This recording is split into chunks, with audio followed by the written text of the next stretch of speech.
So welcome everyone. I'd like to welcome everyone here to this virtual event that is one of many partnered events between Word Up Community Bookshop and Dominican Writers Association. Word Up Community Bookshop is a bookshop and art space run by local residents, many of whom are volunteers. We can be found at 2113 Amsterdam Avenue at the corner of 165th Street in Washington Heights, NYC. We host events for all ages and sell used and new books in English and Spanish. You can check us out on wordupbooks.com to place orders. We do not have a solid date that we can announce yet for reopening, but it may happen very soon, possibly within this month. So do please stay tuned. And in the meantime, we have had for the past year a GoFundMe just to make sure that we can maintain our space and obligations while we're closed. I'm very excited about today's event, but before we get to the bios of the speakers, I'd like to invite Angie to explain Dominican writers and share about all of the amazing things that you do and have flourished with during the pandemic. Thank you, Veronica. Best news you've given me is that you could possibly open this month. I need Word Up to reopen again. I need my second home and be able to walk in there and browse through the bookshelves and sit on one of those chairs and enjoy being surrounded by books. Hi, everyone. My name is Angela Abreu, and I am the founder of the Dominican Writers Association. We are a 501c3 nonprofit organization whose mission is to support the works of Dominican American writers. We also assist writers by providing them with the tools and resources they need to be traditionally or non-traditionally published. So if you want to get to know more about our work, visit dominicanwriters.com, and we go through every single tab, and I'm pretty sure you'll find something you'll enjoy.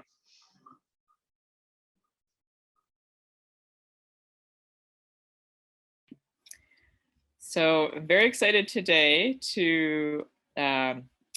for us to be hosting Sharon Lee de la Cruz, who's been a long time person in the Word Up world. Some of you may have seen Sharon's artwork. There have been several events, several gallery shows that have featured Sharon's work, and zines that we've had here at the shop.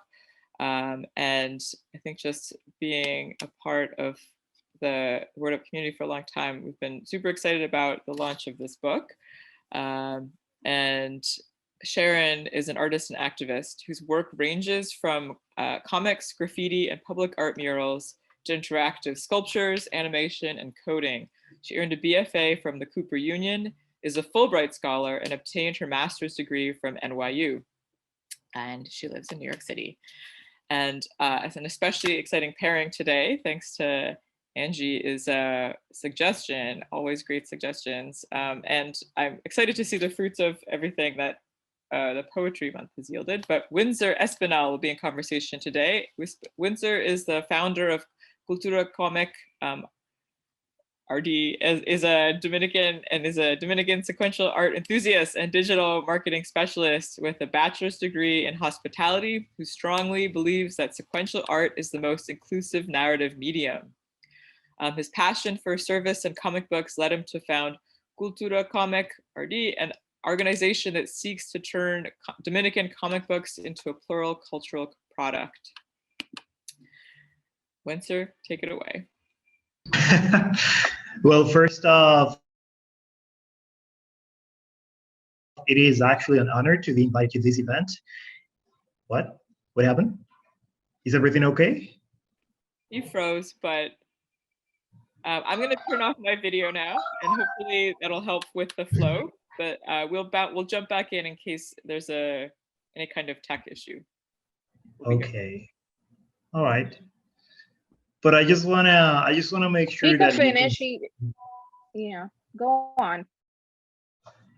So as I was telling you, first off, it is an honor to be here.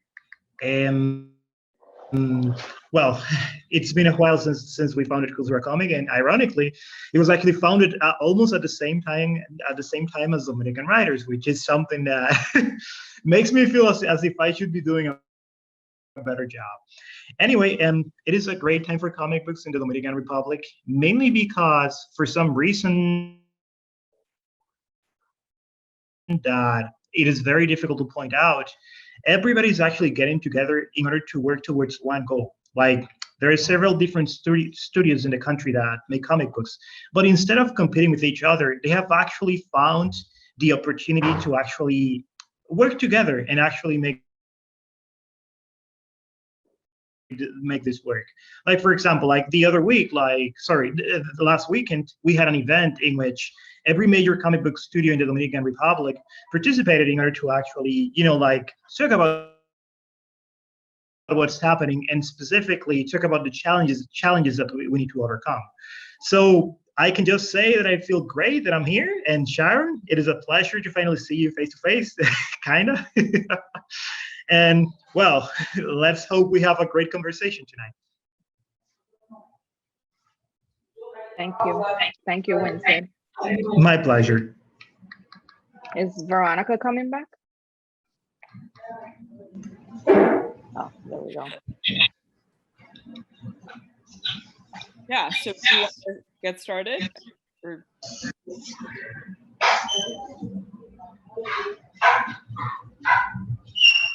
Yes, I misunderstand. So Winser is moderating the conversation with Sharon. Yes. Yeah. All right. So sorry, I'm actually a little bit actually shocked due to the fact that I had to move around a lot. So Sharon, this is the third event that I moderate this week. So let's have fun. The first thing that I wanted to know is that what inspired you to start making comic books? Like a lot of people start because they want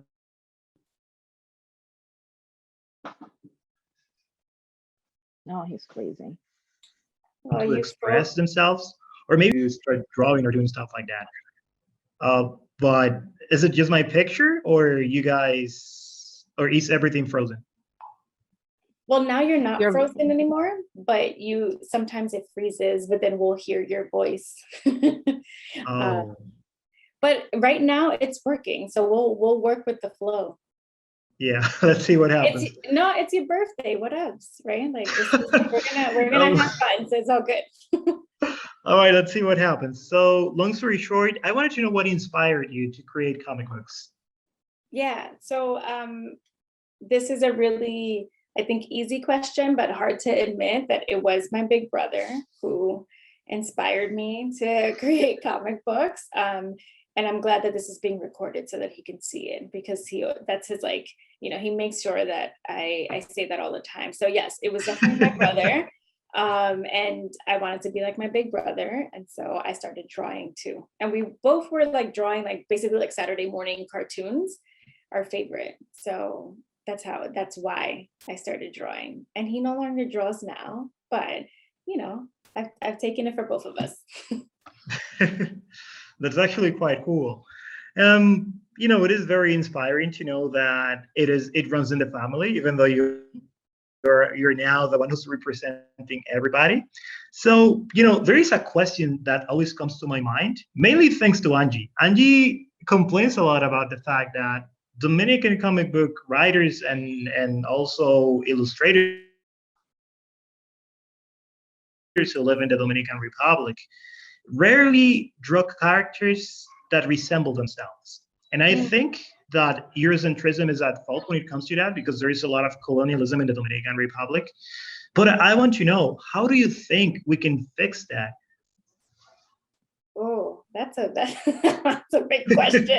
I don't know. One is, well, I'll tell you this, why I love drawing Black and brown characters, is that the more I can like see myself flying and, like going into outer space, doing like weird crap, whatever, like that I want to do, the more like I can imagine. And I remember when I first started getting into the art scene, just seeing more Black bodies, I was like, oh, this is exciting, right? And representation matters. And I think that's like just very basic and obvious, but you just don't when you see someone that looks like you, it inspires you to just dream bigger, right? And to just like think bigger about what your body and your mind can do. And so I think the more, and the reason honestly why I keep pushing, I have my issues with social media, but the reason why I love social media is because you're able to push in this platform with thousands, right? Millions of people watching and potentially recirculating.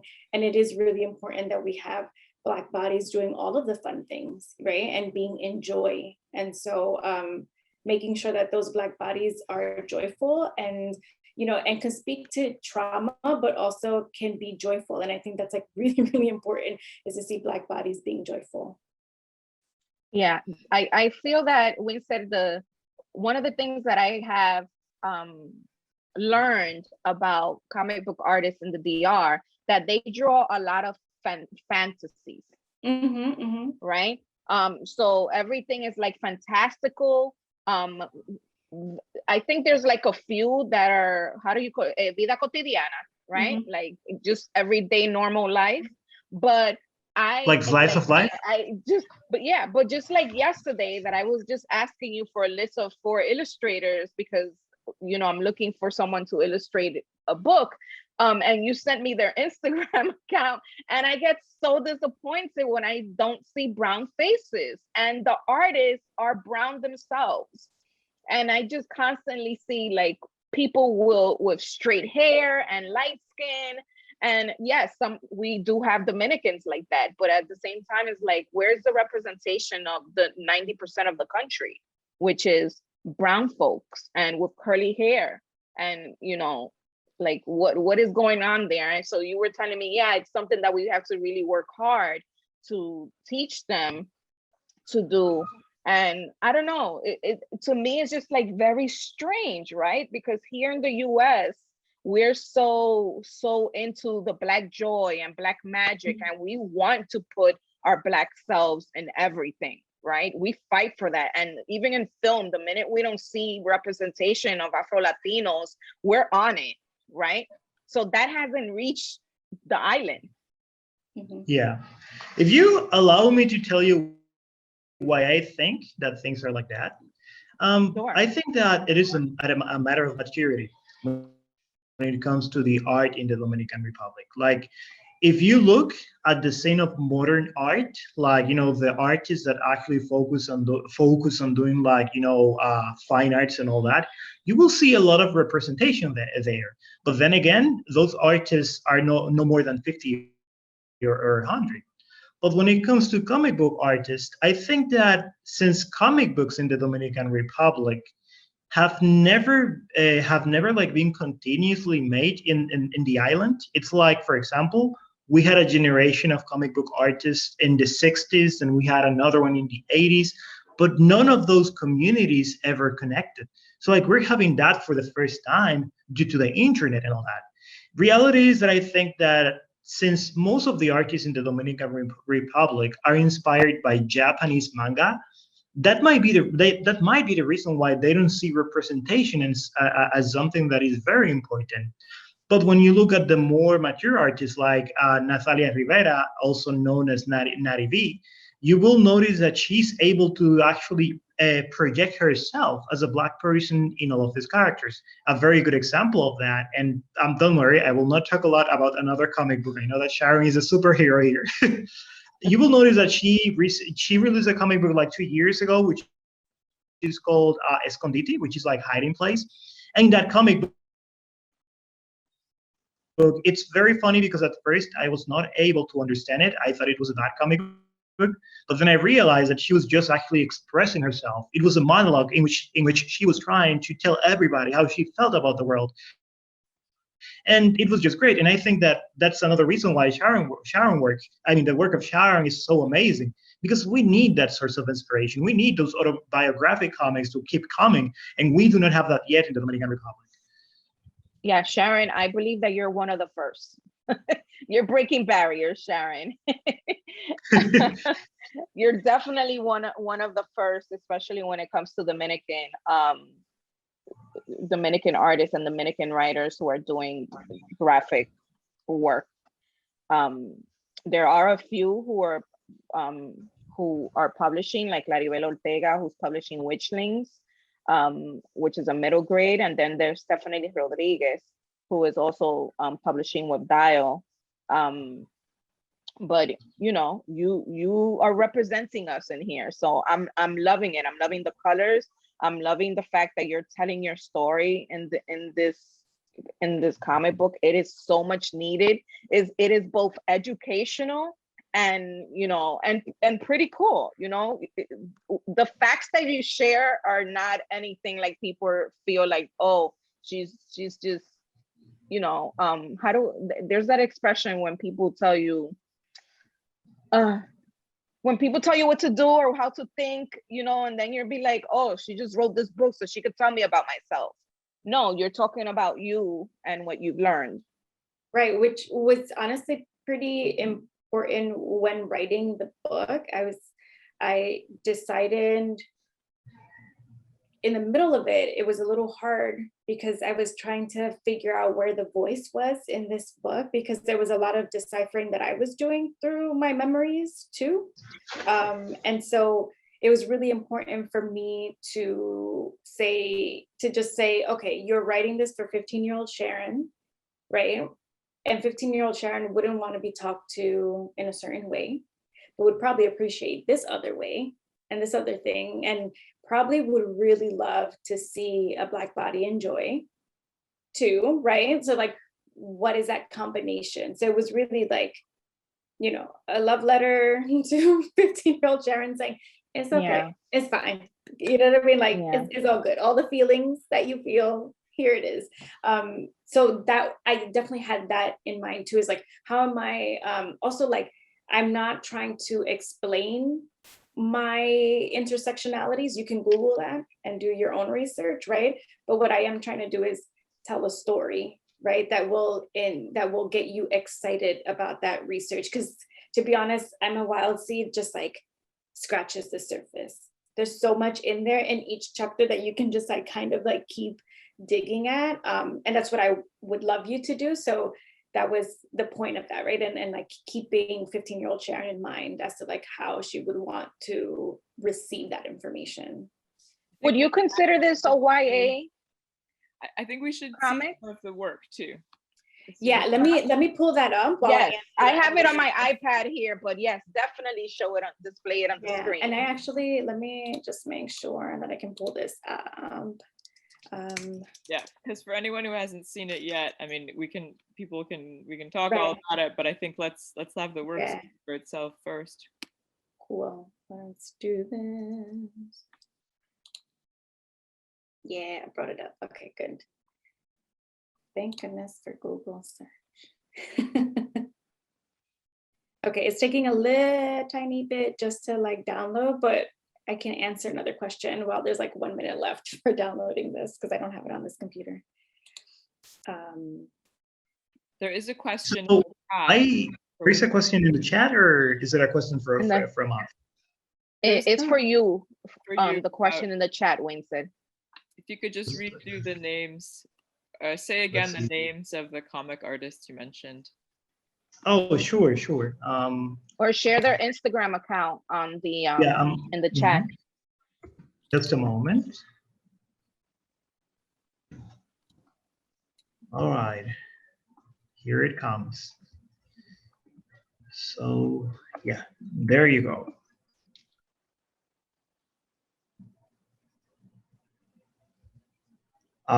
So I just remember mentioning one. Am I mistaken? You mentioned Natalia. That's the one I shared, just in case. Natalia Rivera.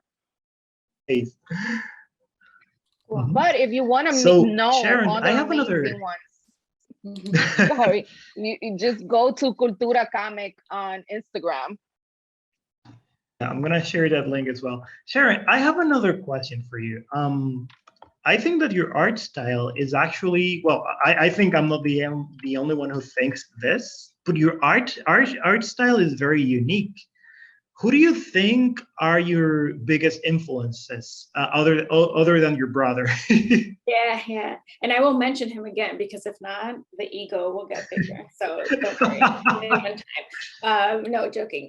That's a really good question, because actually I have been thinking a lot about that too. I know that definitely, like, and the thing is about the Saturday morning cartoons, weirdly enough, and now that you've brought up this question, I've never like looked at who those artists were, but I definitely loved me some like One Saturday Morning cartoons, tons of Disney stuff growing up, to be honest. Not that like my work particularly looks like Disney, but definitely into into Disney growing up. But honestly, more than anything, it's like graffiti and graffiti characters growing up. So that kind of like street style is definitely, I think you can see that in the artwork, especially when it comes to like the lettering, which is a little more obvious to like graffiti, but definitely those like characters, you know, like they're like really big, like the heads and the, you know, just like this like exaggeration, especially of like, I think the emotions, like the, you know, the different, like if you're happy, you're really happy, you know, if you're sad, you're really sad. When I'm really angry in the comic, it's like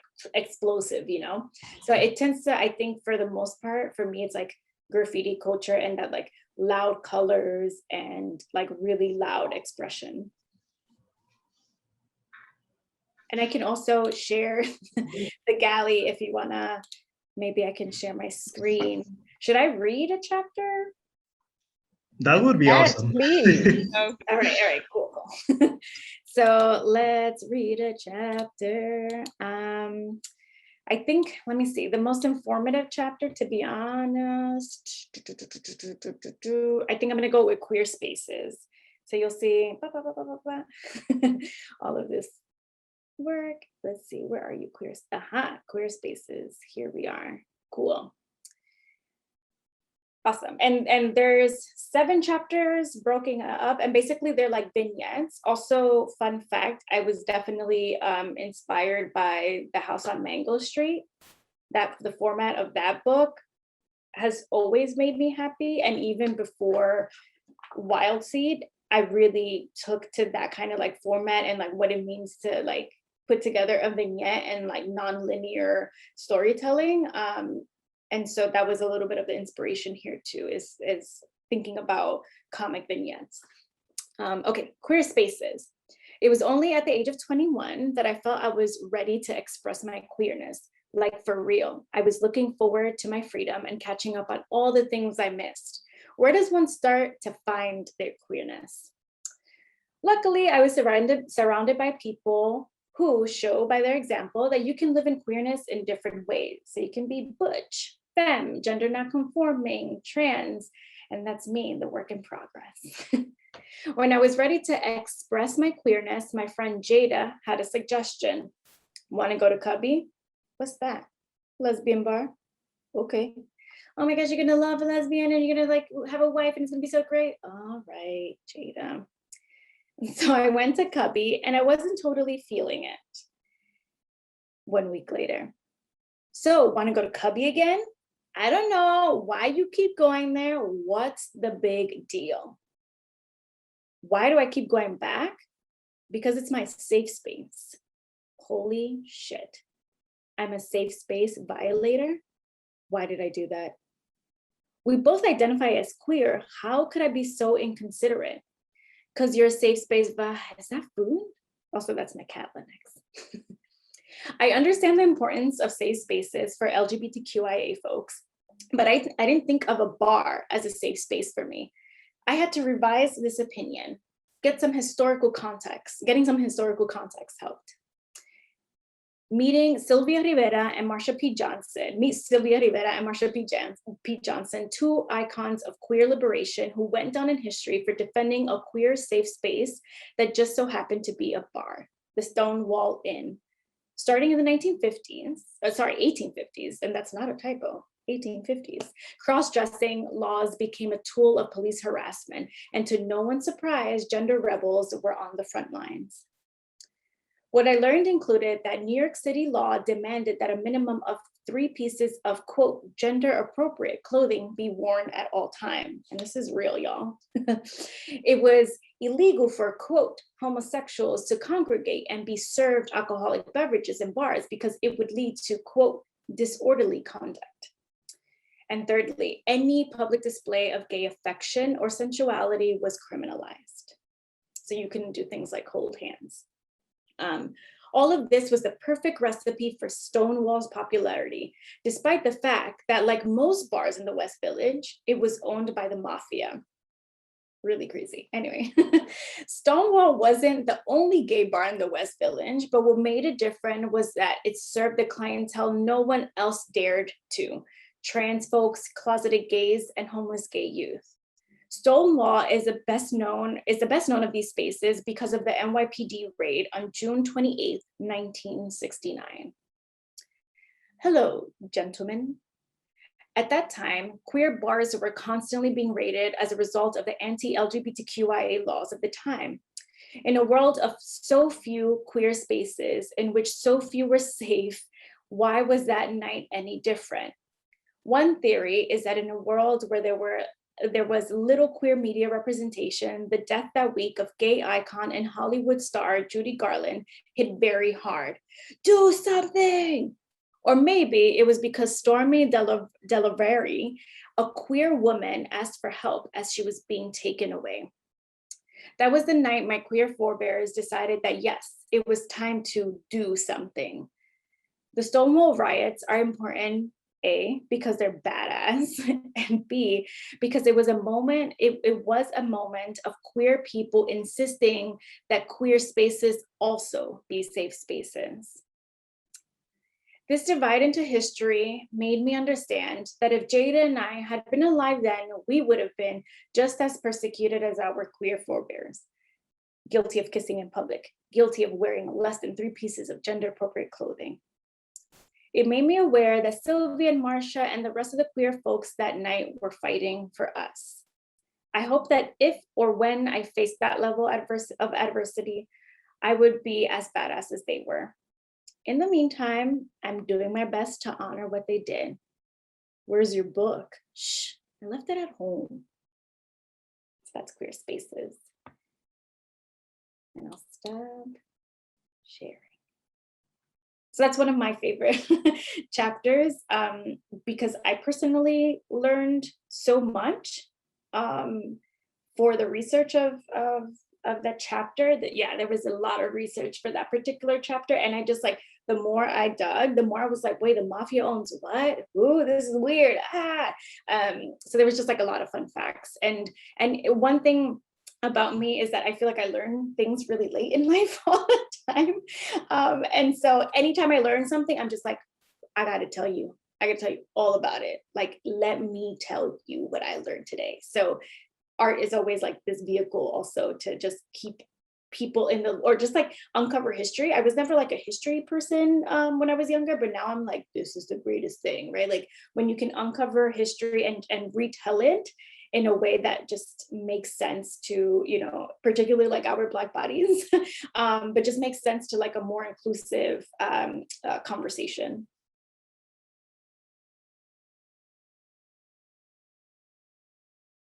That's actually quite interesting, if you allow me to say. And to tell you the truth, the topics that you actually expose in your work are, for me, are completely new. Like, not that I haven't heard about them, but you know where I live. I live in a country where, for example, I'll tell you something that I cannot say in my country usually, because I'll make a lot of enemies. I'm an atheist, and that's kind of a thing that if I say it, people don't talk to you. They think you're a demon or something like that.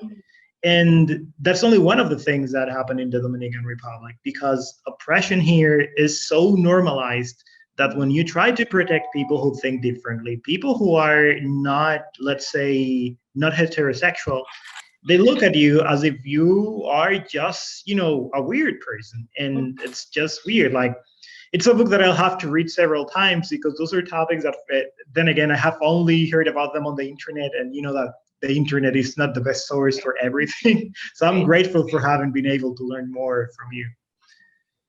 Thank you. No, I appreciate that. And to be honest, it's like those conversations that you like feel like you can't have in public spaces. This is where, for me, comics is a lifesaver. I'm like, oh, wait, you can have all of the conversations in comics, particularly to like one of my favorite comics is Persepolis. Because it's, you know, like rooted in a lot of history, there's a lot of history there, right? And a lot of complicated history at that.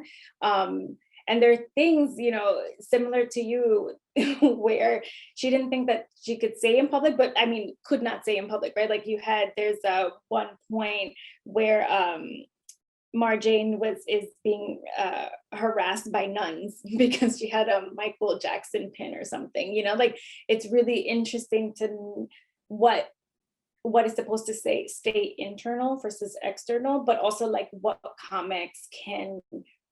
how comics can like visualize that better. I don't know if that's like too much of a tangent, but I think, you know, being able to have those conversations in comic form, I guess like, what's the word I'm looking for? I think it allows for like a safe space, because there's just other ways, and not only ways in which you can mask it, because I don't think masking is necessarily like the only way comics, you know, makes things more palatable or more just brings it to the table in a way that's different. But I guess like with comics, because you can add fantastical elements, because you can add, you know, cats that are talking to you, right? Like it breaks up a little bit of the seriousness, and I'm doing this because I como que choca, you know what I mean? Like the ways in which like a regular human to human verbal conversation can get really icky.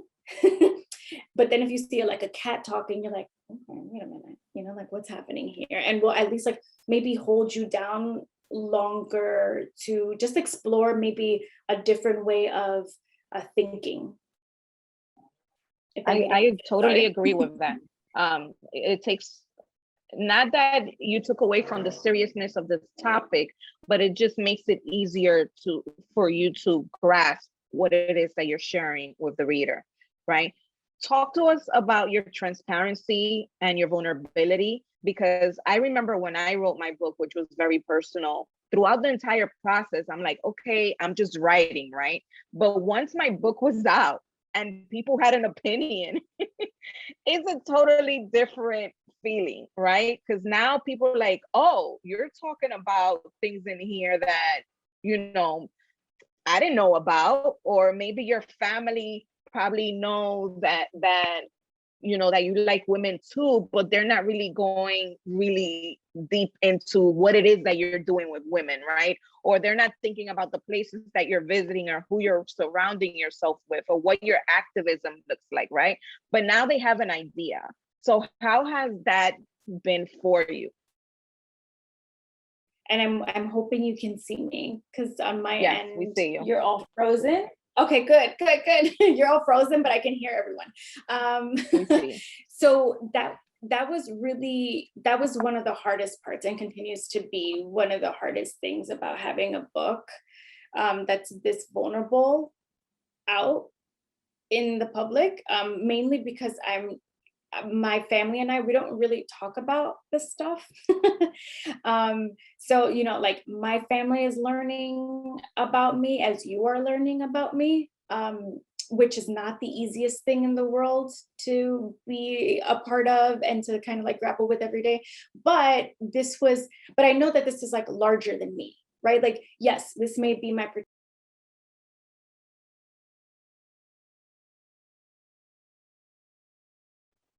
We lost Sharon. Oh no.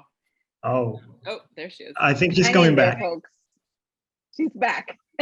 Did we physically lose Sharon? I don't see her. Hi, internet. Hello. Jesus. Bye back, Sharon. Today is the day. Today is definitely the day, y'all. But what I was saying is that the vulnerability is hard. It's not something easy. My family is learning about me as you are learning about me, and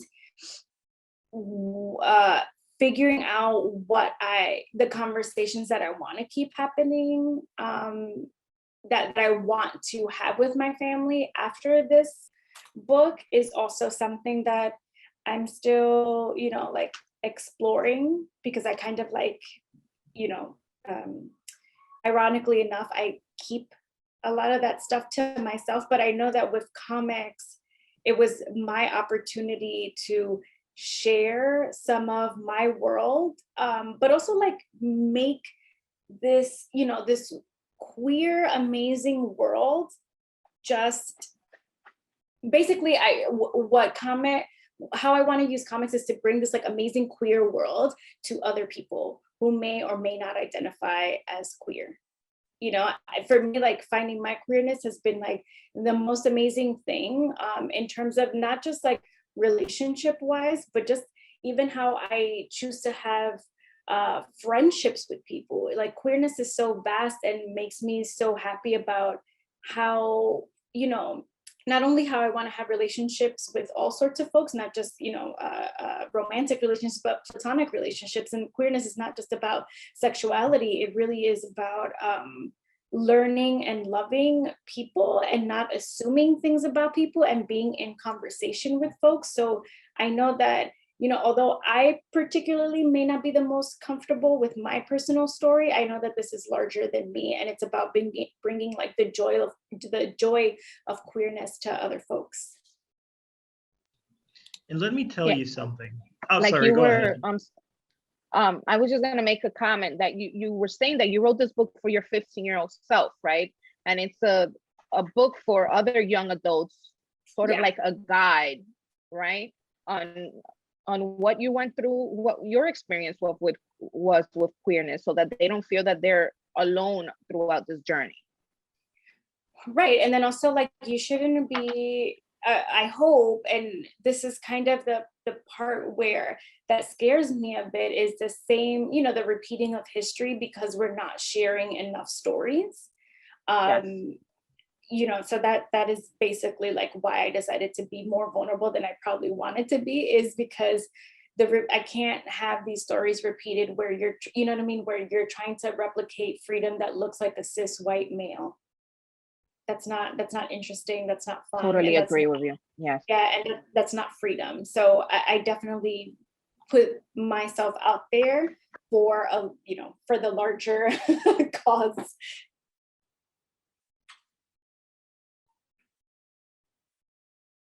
So I wanted to add that I find very interesting what you said about like you wanting for even people who are not queer to be able to read your book, learn, and also actually see themselves reflected on you. And I think that is beautiful, because when I see you and I actually compare that to the book, I realize that there are many things in my life that when I think about it, I don't think I have had like the courage to face living in a society where like everything is supposed to be one way or not another.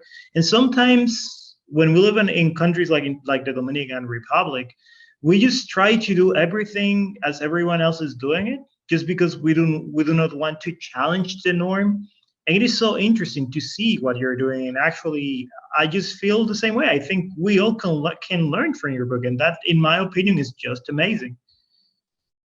Oh, I appreciate it. I hope, and that's the hope, is that maybe a little bit of like my vulnerability will encourage someone to be brave too. I don't know if I would call myself brave, but to open up to it and have those conversations.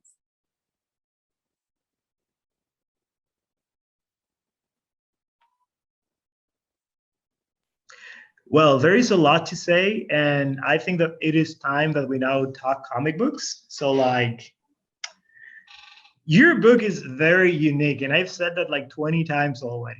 So like, whenever I see it, like, it is very difficult to compare it to anything. Well, there is an author that I could compare it to, but I don't want to be offensive, because it is an author that, his name is Rios. He's a Mexican author who actually died. He was a communist author, and he usually put like communist ideologies in a very good light. specifically people like Che Guevara, which we know was not exactly the best person in the world. However, when we look at the part of the art, um, your art really reminds me of his style because he was non-linear. He usually uses books in order to actually teach people about politics and stuff. And even though like nowadays I would not agree with him anymore, I mean, there is a lot to learn from different styles, mainly because something that you say in the beginning reminded me of the fact that many times I see artists that limit themselves because they want to draw just like this guy from Marvel or DC Comics. And let's face it, they are not experimental. And on top of that, they're not the kings anymore. Mhm. Yeah, I mean, to be honest, I don't, and I've tried it too. So I'm not gonna, like I've tried to do like the DC Marvel route, and it just like doesn't bring me joy. Although I love some of the books, like no shade, I love them. But what really brings me joy, and I think to be honest, when I realized that I didn't have to draw like superheroes was when I picked up Persepolis, like I said, oh, wait a minute, this is what I want to do, right? Like, this is how I want to draw. This is how I want to tell my story. And then when I, discovered the world of graphic novels, that's when I was like, oh, right.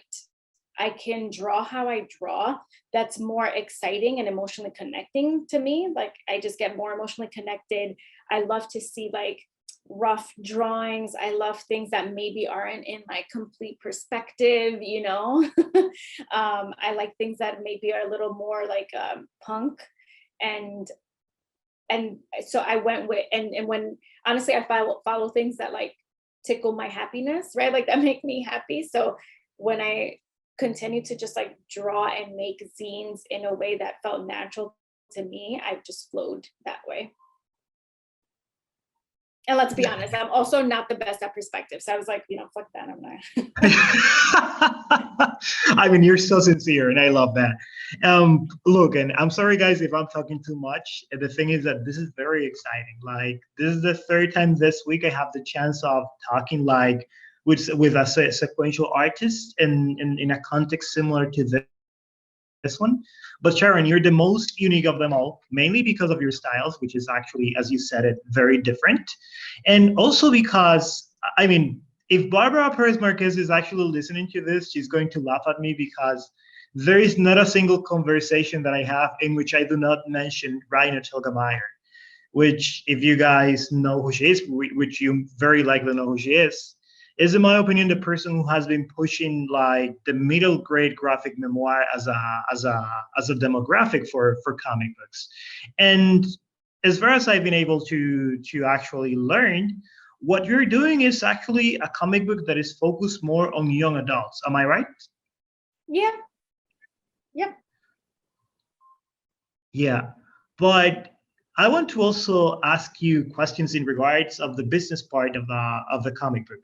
So like, what are the decisions that you took, if any, that were more business related when it comes to, it doesn't have to be related to the story. It can be about the distribution or anything like that.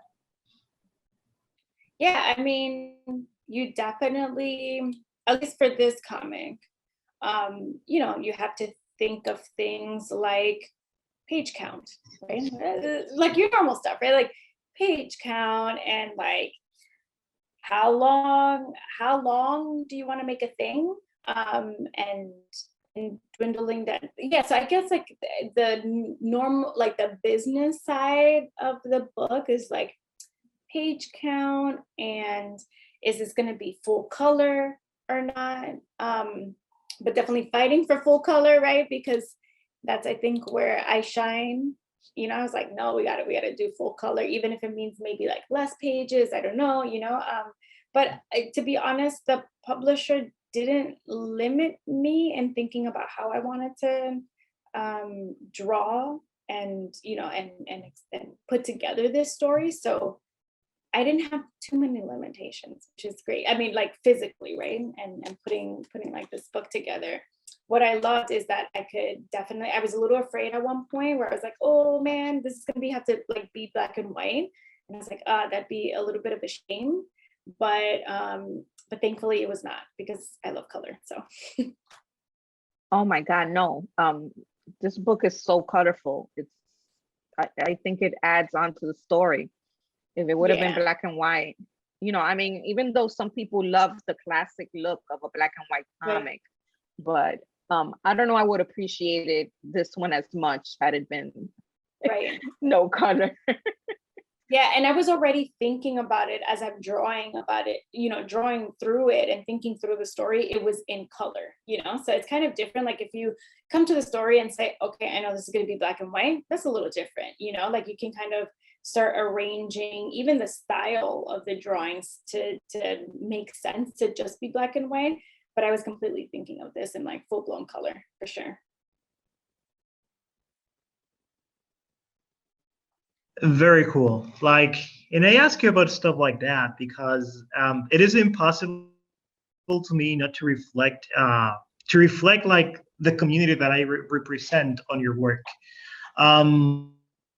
Because at the end of the day, even here, like whenever you want to publish something, when you have the chance to do it, of course, limitations are rampant. It is crazy. Like an example of something that happens a lot is that they either only allow you to like write something about like a very famous person related to, let's say, the country, like the forefathers and all that. And even when you write them, because they are very interesting, but like if you are writing them as if they were Superman, what's really the point of doing it? Right. So like I feel very excited when I see that you're able to have that much freedom, because at the end of the day, I'd ask you what the recipe is, but I just think that you had a very good publisher. Or did you have to fight at any moment? You didn't, did you? Or no, so this is the fun thing about having a small publisher is you can talk to the person who's in charge of this publishing company. So, and this goes to Veronica's question in the chat about Street Noise. So what was wonderful about working with Street Noise is as a small publisher, I had several one-on-one meetings with Liz, who owns the company, right? And it was very personal, right? Like there was like, things were personalized. I had a question, I could come to her, right? Like it wasn't this like crazy hierarchy. And she understood the vision and understood similarly like what the impact would be if it wasn't in color. I was like, no, let's keep this in color. So very small limitations, but I think that's what happens, or at least what happened to me with working with like a great, just like small publisher. Very interesting. And are you already thinking about like writing a second? Are you already writing the continuation of the book? And so, if you are, yes. No, sorry, go for it. No, please continue. No, I'm excited about your question. That's why. Because the thing is that, then again, like, as I told you before, I learned a lot from the book, like mainly the fact that I didn't know anything about the topic. I mean, like I assumed many things, which is something I've realized reading it. But like, I have another question, but it will come later. But really, what do you think we can expect from the continuation of the book? So this right now, I'm a little tired of talking about my queerness. So I'm gonna leave I'm a wild seed for now.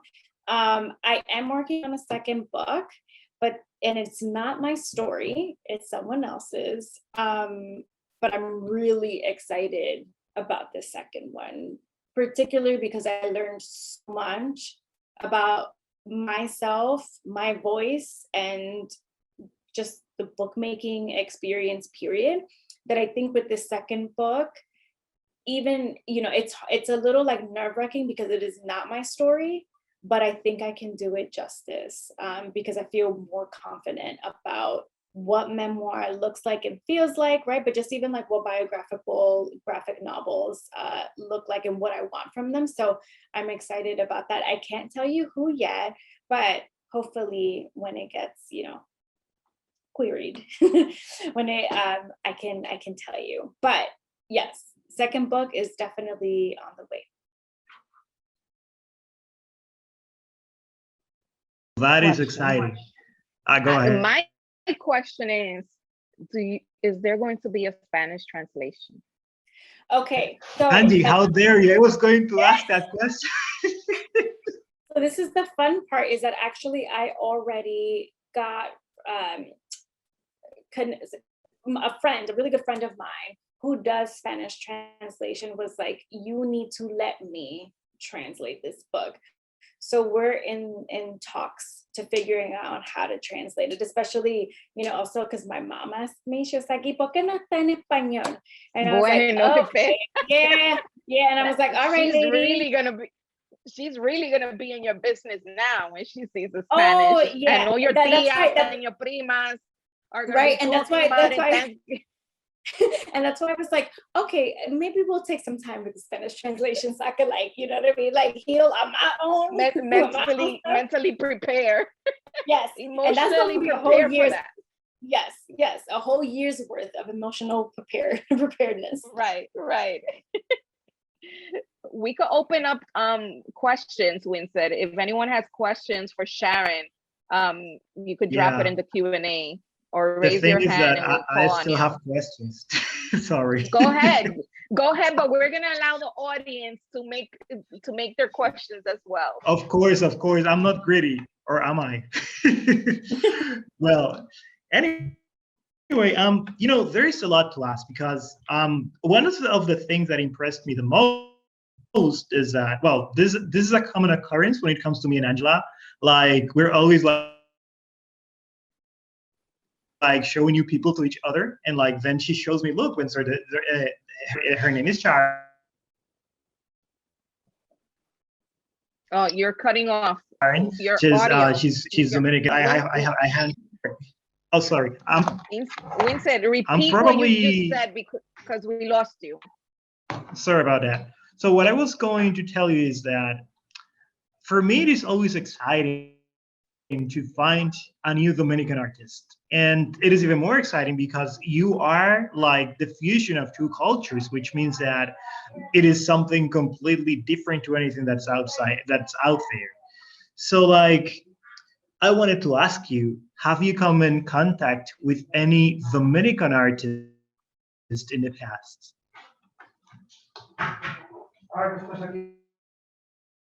So come in contact with Dominican artists. Sorry.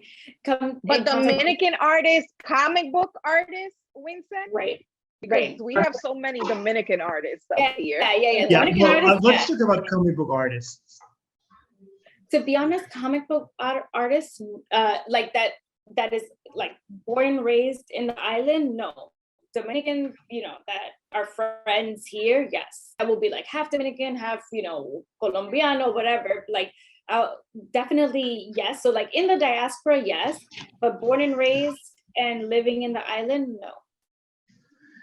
Well, in my opinion, we need to fix that because there is so many amazing people that would love to meet you and that have a lot to learn from you. I would love to meet them. Yeah. If in the future we can arrange something, that would be awesome. He's about to set you up, Sharon. Well, look, I'm not gonna be mad at going to Dominican Republic. You know what I mean? Like, please let me go. Let me go.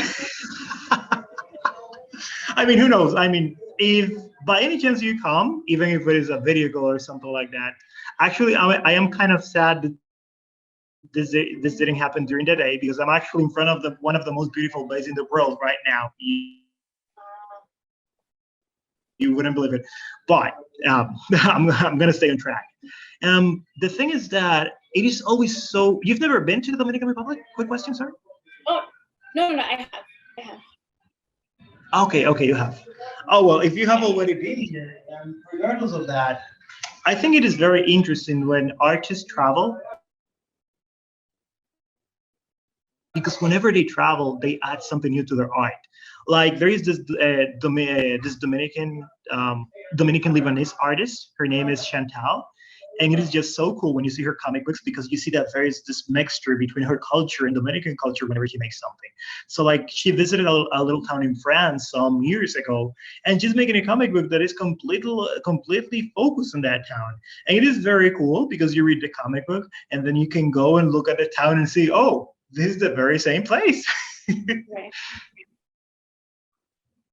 And it definitely, I mean, you know, traveling period expands your minds, but I think particularly to like going to, you know, like when I went to Dominican Republic, one of the first places I went to was to see where my dad grew up, you know. When I went to Puerto Rico, one of the first places I went to was to see where my mom grew up, you know, and really getting more context to who they were as children, right? And like context to like who they are now. And I think that's really important.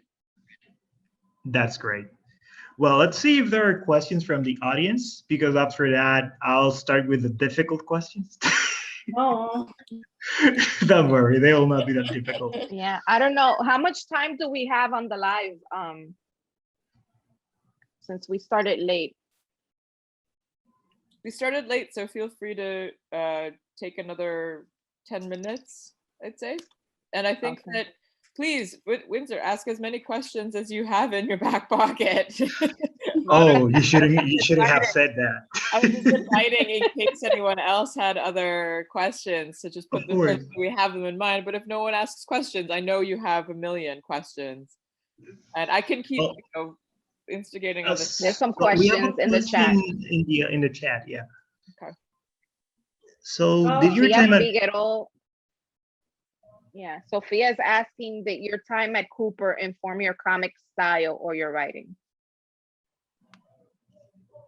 That's an interesting question, because while I was at Cooper, I didn't do much. I didn't do any comics at all. In fact, I came to comics pretty late, to be honest. In like my artistic career, I still do a lot of like.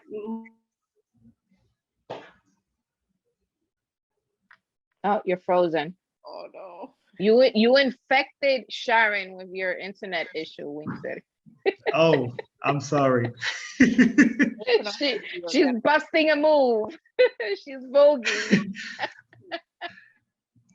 Well, oh man. We're lucky that there are no meme artists in this conversation, because we take that picture and do something. It is so sad when you just get kicked off. Can you hear me? Yes. Yes, we can. You and see you. I'm so sorry. I don't know what's going on with the planets today, but they are testing me. What was so the question was, did Cooper Union inform my comics? I like that move better.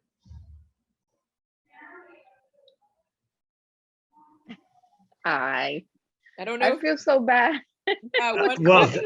Today. One suggestion we had earlier was to have video off. So I don't know. Yeah, that's a great idea.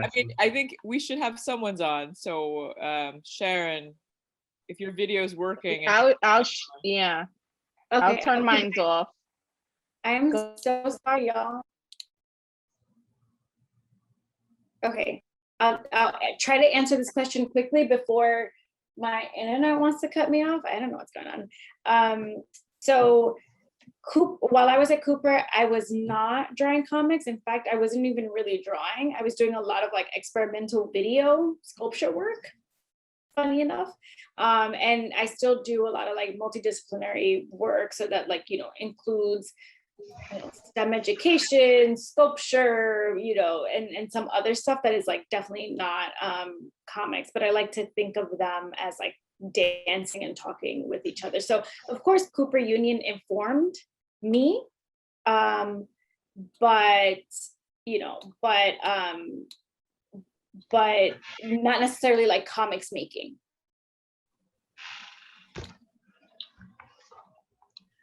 All right, so that was interesting.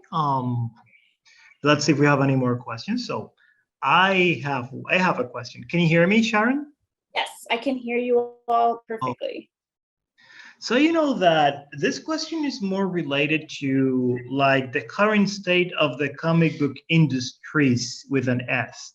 And I think it is a very interesting question because when I was a kid, I assumed that the only industries that existed were the American ones and the Japanese one.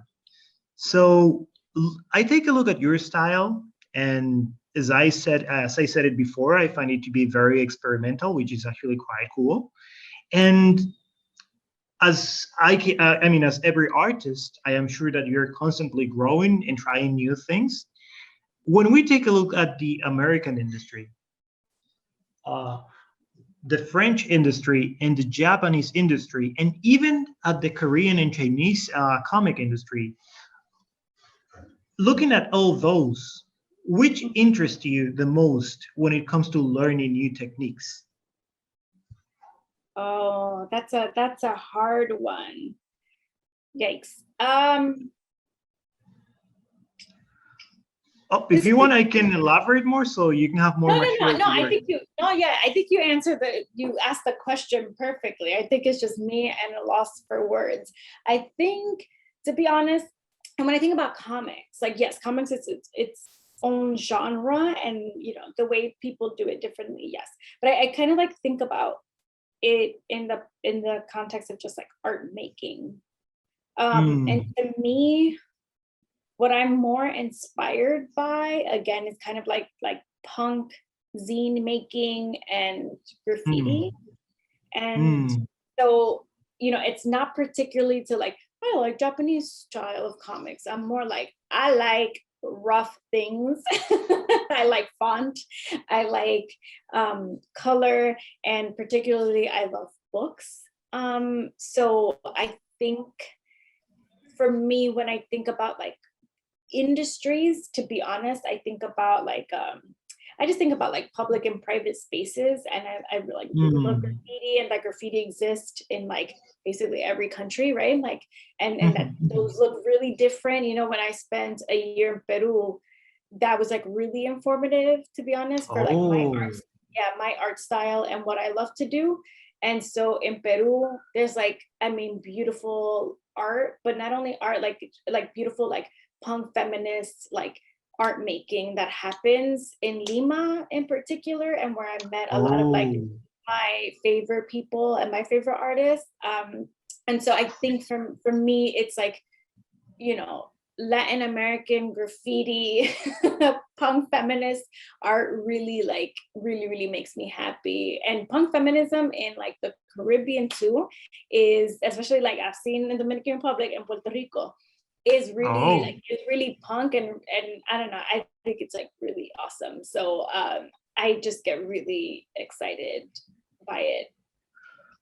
I mean, that was an amazing answer. I was not expecting it.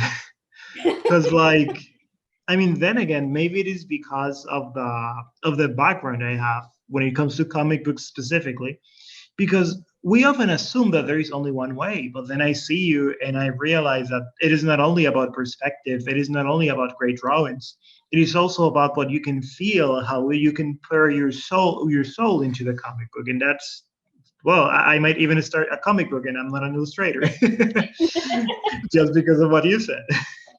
Yeah, and you know, and so this is, and I'm going to answer Sophia's question because I think this kind of like talks to each other, is like, when I picked up Persepolis, right? That was like the first comic book where I was like, holy cow, this is it, right? Like beautiful, deceivingly simple drawings. They're not simple at all. They're like really striking and beautiful, but also like the voice of the narrator, right? The voice of the author is something where I was like, oh yeah, this is what I want to talk about. And again, like, this is her coming out story as like, you know, a feminist in Iran, 1950s or 1960s, 50s, 60s. And so this was, you know, just like, and mind you, I'm not necessarily like connected lineage or like, you know, or like no necessarily like people in Iran, but in her story, she connected me to that history. And I'm like forever grateful for that. connected to the history of like Iran, the people, and like the complicated, just like being like so complicated, and like what freedom looked like to her, you know, is like it's just super complicated. And so I would start with that book just because I'm biased and I love it. But you know, there are tons of like other books, and I'm trying to like think of my favorites. Oh, there's one that I recently read, and like now I'm a crazy ass fan of Jillian Tamaki, and her book is Super Mutant Teenage Academy, and it is amazing. And let me make sure I did not butcher that title, because it is seriously the funniest book ever, and I'm pretty inspired by her voice. And so let me just make sure that it's the right title. Super Mutant.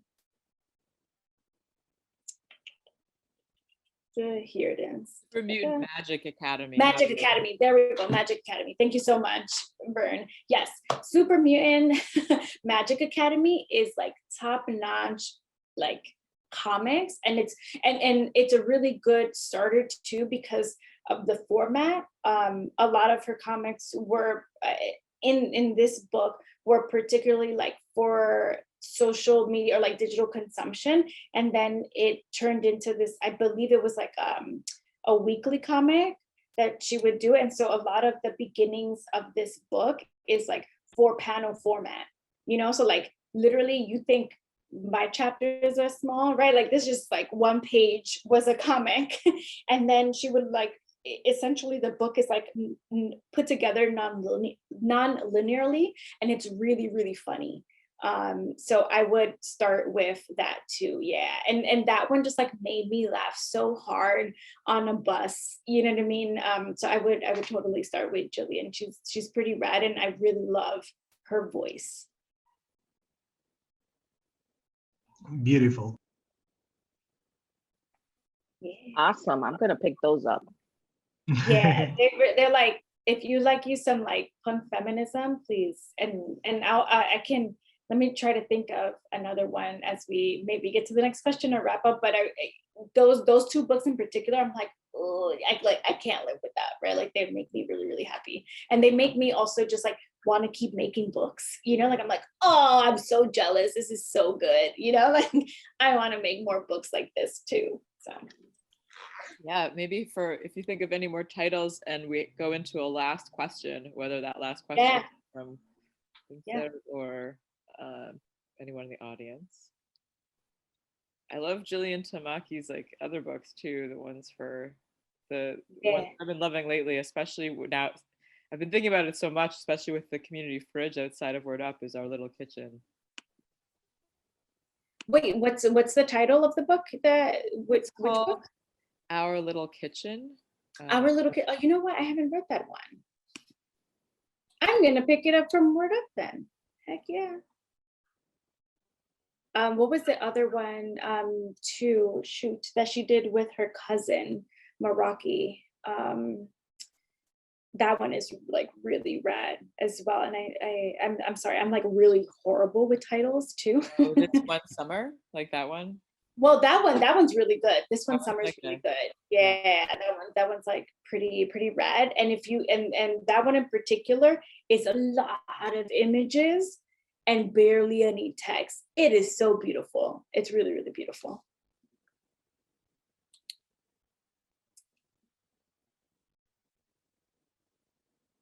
I'm trying to think. But we'll answer. Have any more questions? Yeah, if there's any. Well, questions. I'm sorry. I was actually having dinner at the same time I was listening to you guys.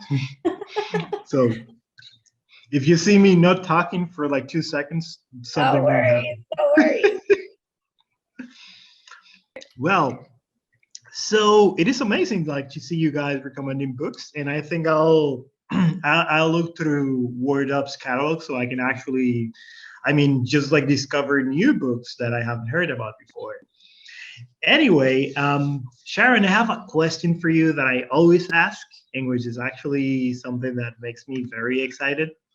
Yes. If you could collaborate with any artist in order to like make like a new story or something like that, who would it be and why? It doesn't matter who that person is, or it doesn't matter whether that person is alive or dead. Okay, that's hard. But I'm gonna have to say, because you said alive or dead, I'm like, I gotta take advantage of the dead. I would totally sit down with Octavia Butler and like, do you understand the privilege of my life to sit down with Octavia Butler? Yes. And just like make like one rad sci-fi graphic novel. I would sit down with Octavia Butler. That one is like the godmother of Black sci-fi. So, and the inspiration of the title, I'm a Wild Seed, is because Wild Seed, her book, and actually I have Wild Seed tatted. I don't know if you can see. But that's that one is my hero. She's a really, I mean, she's beautiful. Yeah. And if you haven't read Wild Seed, please read Wild Seed. It's amazing. Super amazing. Like, you learn so much, because we usually as readers, we have our own biases about what a work means or about its origin. Mm. Oh yeah. But it is always revealing to talk to its author, because I mean. No, sorry. I was just gonna say I play. There's no shame, and I definitely do not hide the fact that like where I love things from, and where my inspiration comes from. And honestly, it's an homage to the diaspora, right? Like I'm like nothing without like the diaspora, and so yeah. Hey, sorry about that, but yeah, don't worry. I'm definitely like a fan of paying homage to the people who have made it possible for me to just even be here and draw. Well, so hopefully more people buy this amazing book. And as Angela said, you need to translate this book, and we need to start a riot to bring it to the Dominican Republic. Yeah. Because if it came right now, it would be news, because you know how people are here. But you taught me a lot today, and you taught me mainly that I should not fear all those religious people, or all those closed-minded people who do not want for a different culture to actually be brought into countries like ours. So thank you, for real. No, thank you. And thank you, Word Up. Thank you, Dominican writers. Thank you, Winser, for spending your birthday with us. Hello, I'm honored. So thank you so much. Thank you, Sharon. I loved your short reading of the book, and I really enjoy I'm a Wild Seed, and I intend to do a book giveaway of this book for our platform. So more people could read it. Awesome. Thanks so much, Sharon. Thanks to everybody for attending. And thanks, Angie and Winser. Thank you. Have a good night, everybody.